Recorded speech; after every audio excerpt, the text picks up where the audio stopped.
Crypto products and NFTs are unregulated and can be highly risky. There may be no regulatory recourse for any loss from such transactions. दोस्तों crypto currencies जो है वो उतार चढ़ाव से भरी हुई है और इसकी वजह से इसमें आम जनता की जो सहभागिता है ना वो थोड़ी कम हो जाती है और इसी की वजह से इसका प्रॉपर करेंसी के तौर पर इस्तेमाल जो है बड़ा ही कम हो जाता है और इसको गुड्स और सर्विसेज के लिए पे करने के लिए नहीं यूज किया जाता। नमस्कार मित्रों, मैं हूं आपका दोस्त साहित्यनाथ झा। स्वागत है आपका क्रिप्टो अनफिल्टर्ड के एक नए एपिसोड में और आज हम बात करेंगे स्टेबल कॉइन्स के बारे में।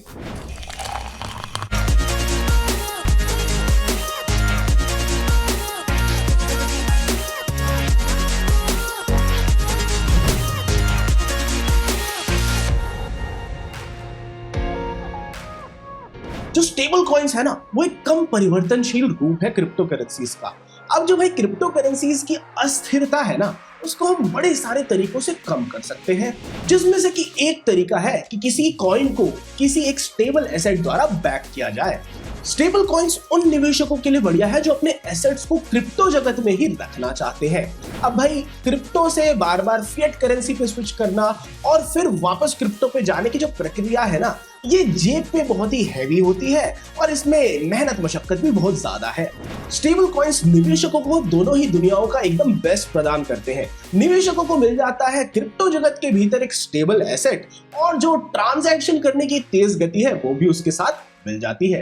कुछ सेंट्रल कॉइन्स जैसे कि टेथर, इनको एक संरक्षक की जरूरत होती है जो कि उस करेंसी को रेगुलेट करे और एक निश्चित मात्रा को सिक्योरिटी मनी के तौर पर मेंटेन रख सके।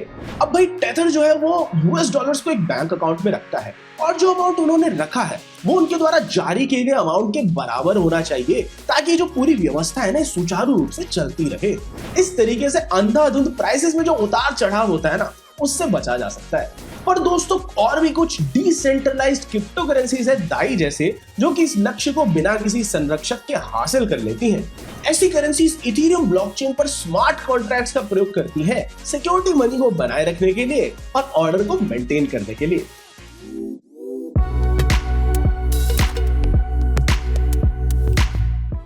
दोस्तों बनावट के तौर पर हम स्टेबल कॉइन्स को तीन प्रकार से बांट सकते हैं: फिएट कोलैटरलाइज्ड, क्रिप्टो कोलैटरलाइज्ड और नॉन कोलैटरलाइज्ड। अब जो फिएट कोलैटरलाइज्ड है वो सबसे सरल वर्जन है इसका कि इसमें जितने भी स्टेबल कॉइन इशू होते हैं उसके एवज में जो फिएट करेंसी है उसकी भी सिमिलर मात्रा होनी चाहिए। अब भाई ऐसे स्टेबल कॉइन का प्रोडक्शन और लिक्विडेशन वो जो कॉइन जिसने जारी किया होता है उसके द्वारा किया जाता है। यह प्रक्रिया वैसी ही है जैसे पुरानी एक व्यवस्था थी जिसमें निश्चित मात्रा में सोना सेंट्रल बैंक के सेफ में रखा जाता था हर उस डॉलर के बदले जो कि मार्केट में घूम रहा होता था। इसका दाम स्टेबल रहता है क्योंकि अगर ये डॉलर पेग्ड कॉइन है और आप इसको $1 से कम में खरीद सकते हैं तो आप जाके इसको वही प्राइस $1 पे एक्सचेंज भी कर सकते हैं और वाइस वर्सा। असली दिक्कत बस यही है कि कॉइन को जारी करने वाली जो पार्टी है ना वो सारे डिपॉजिट्स को और विड्रॉल्स को ऑनर करे और एकदम रेगुलेशन से चले। कुछ जाने माने फिएट कोलैटरलाइज्ड स्टेबल कॉइन्स है Tether, USDT Trust Token, TUSD Gemini, GUSD Paxos, Pax Circle और USD कॉइन। अब अगली जो श्रेणी है वो है क्रिप्टो कोलैटरलाइज्ड स्टेबल कॉइन्स की। अब जैसे कि इसके नाम से ही पता चल रहा है इसमें क्रिप्टो को कोलैटरल के तौर पर इस्तेमाल किया जाता है और उसके बदले में स्टेबल कॉइन्स इशू होते हैं। पर उदाहरण के लिए अगर हमने जैसे इथेरियम जैसा क्रिप्टो लिया, ऐसे क्रिप्टो की वैल्यू खुद ही स्टेबल नहीं रहती तो हमें कुछ सेट ऑफ नियम कानून और प्रोटोकॉल्स चाहिए होते हैं ताकि जो एक स्टेबल कॉइन है उसकी वैल्यू 1 USD के आसपास बनी रहे, जो कि लगभग 78 रुपए के आसपास होता है। अब मान लीजिए कि हमने 200 रुपए का इथेरियम जमा करा जिसके बदले में हमको 100 रुपए के स्टेबल कॉइन्स मिले। अब भाई हमारे जो 100 स्टेबल कॉइन्स है ना ये 200% कोलैटरलाइज्ड है। इसका अर्थ ये हुआ कि अगर ईथर का प्राइस 25% भी गिरता है तो भी जो स्टेबल कॉइन है ना उसकी प्राइसिंग जो है उसमें फ्लक्चुएशन नहीं आएगी क्योंकि अभी भी 150 रुपए के बराबर का ईथर जो है वो स्टेबल कॉइन को बैक कर रहा होगा। कुछ मशहूर क्रिप्टो कोलैटरलाइज्ड स्टेबल कॉइन्स है हेवन और मेकरडाओ। अब आइए बात करते हैं तीसरी श्रेणी की जो है नॉन कोलैटरलाइज्ड स्टेबल कॉइन्स। अब भाई नॉन कोलैटरलाइज्ड स्टेबल कॉइन्स वैसे ही हैं जैसे कि हमारी रियल वर्ल्ड में फिएट करेंसीज काम करती हैं। अब जो नॉन कोलैटरलाइज्ड स्टेबल कॉइन्स है ना इनके पीछे कोई जमा पूंजी नहीं होती है, इनको भी कोई ऊपरी शक्ति रेगुलेट कर रही होती है जैसे किसी देश का सेंट्रल बैंक। अगर हम अमेरिकी डॉलर की बात करें तो ब्रेटन वुड्स एग्रीमेंट के 1973 में पतन हो जाने के बाद से यूएस डॉलर जो है वो किसी भी चीज से पेग्ड नहीं है और इसकी जो वैल्यू है उसको यूएस फेडरल रिजर्व मैनेज करती है। अब इसके कारण से एक ऐसा सिस्टम बना हुआ है जिसमें कि अगर किसी स्टेबल कॉइन की वैल्यू $1 से ज्यादा होती है तो वो और इशू कर दिए जाते हैं, और जैसे ही $1 से कम उसकी वैल्यू जाती है तो उसको बाय बैक कर लिया जाता है इशुइंग एजेंसी द्वारा। जाने माने नॉन कोलैटरलाइज्ड स्टेबल कॉइन्स में बेसिस और कार्बन का नाम है।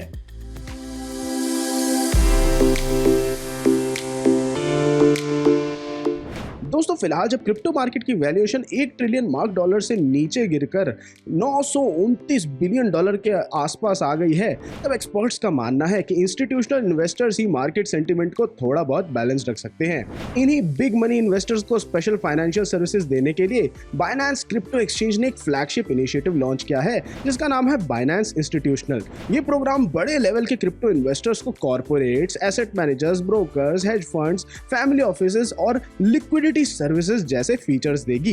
गिरे हुए मार्केट्स के बीच FTX क्रिप्टो एक्सचेंज, BlockFi और Robinhood एक्वायर कर सकता है, ऐसी खबरें आ रही हैं। और हाल ही में और ताजा खबरों में मेटावर्स की दुनिया धीरे धीरे अब एक आकार लेने लगी है। देखते ही देखते द सैंडबॉक्स मेटावर्स में NYC का फेमस टाइम स्क्वायर आने वाला है।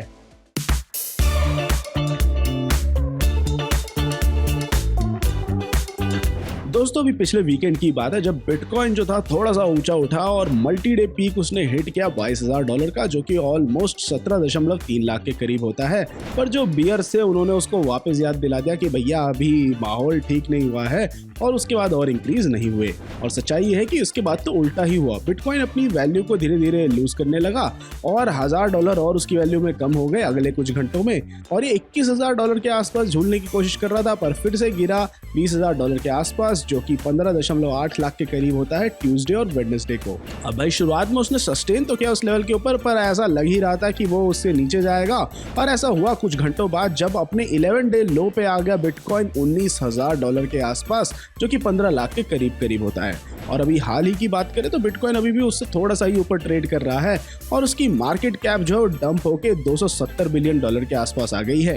ये जो लेटेस्ट डिप है ये तब आया है जब यूएस सिक्योरिटीज और एक्सचेंज कमीशन SEC ने रिजेक्ट कर दिया कन्वर्जन ग्रेस्केल बिटकॉइन ट्रस्ट का एक स्पॉट बिटकॉइन ETF में, और इसी के जवाब में ग्रेस्केल इन्वेस्टमेंट्स ने एक वही लॉ सूट फाइल किया है इस डिसीजन को चैलेंज करते हुए। अगर हम वीक ऑन वीक चार्ट को ध्यान से देखें तो ज्यादातर क्रिप्टो करेंसीज जो है वो रेड परसेंटाइल फिगर्स की तरफ देख रही है अभी भी, जैसे कि ईथर जो कि ऑलमोस्ट अब $1,030 के आसपास आ गया, जो कि ऑलमोस्ट 81,300 रुपए के करीब होता है, और ये पिछले हफ्ते से 6% तक की डिप है। ऐसे ही कार्डानो, BNB, एवलांच और पॉलीगन उन्होंने भी बड़े भारी लॉस देखे हैं। मीम कॉइन, डोज और शिबा इन्होंने भी दोबारा लूज किया है 0.38% और 5.08% वीक टू डे रिस्पेक्टिवली।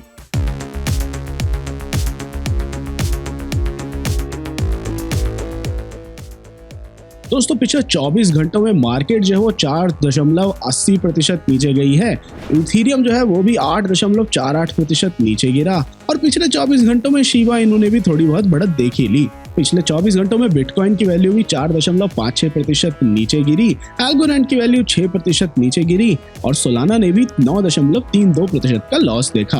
अगर आप शुरुआत करना चाहते हैं अपने क्रिप्टो के सफर की, जानना चाहते हैं क्रिप्टो के बारे में थोड़ा और, या फिर आप ट्रेड करना चाहते हैं क्रिप्टो में, तो आज ही डाउनलोड कीजिए कॉइनस्विच ऐप को, जिसका लिंक हमने दे रखा है नीचे डिस्क्रिप्शन में। तो दोस्तों क्रिप्टो अनफिल्टर्ड के इस एपिसोड के लिए इतना ही। आशा करता हूं आपको स्टेबल कॉइन से कंसेप्ट पूरी तरीके से समझ में आया होगा, और आपको कोई भी डाउट है तो उसको छोड़ जाइए कमेंट सेक्शन में, और मैं आपसे मिलता हूं अगले एपिसोड में। Crypto products and NFTs are unregulated and can be highly risky. There may be no regulatory recourse for any loss from such transactions.